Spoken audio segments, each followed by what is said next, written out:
Sa pagpapatuloy ng ating balitaan, personal na dumalo at humarap si Sheila Guo sa pagdinig na ipinatawag ng Board of Special Inquiry ng Bureau of Immigration. Yan ay kaugnay ng kinakaharap nitong deportation case. Nagbabalik si Boy Gonzales.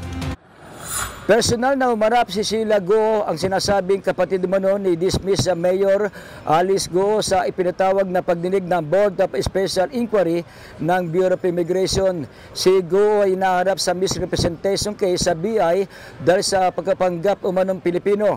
Magugwitang naaresto ng mga otoridad sa Indonesia bukod sa Philippine passport, may nakuha ring Chinese passport kay Sheila na ang nakalagay na pangalan ay Xiang Mier. Sa initial na investigasyon ng National Bureau of Investigation, si Sheila at Chinese na si Xiang Mier ay isang tao lamang.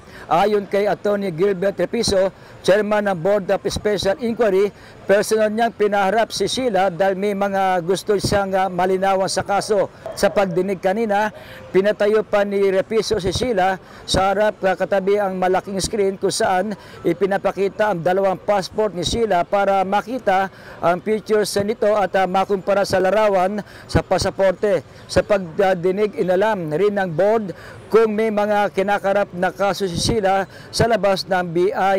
Ayon sa abogado ni Sheila, may kaso siya sa Pasay RTC dahil sa disobedience sa summon ng Kamara at Senado at may hiwalay rin kaso sa paglabag sa New Philippine Passport Law.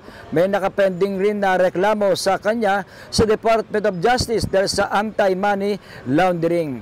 Para sa MBC TV Network News, ito si Boy Gonzales, una sa Pilipinas, una sa Pilipino.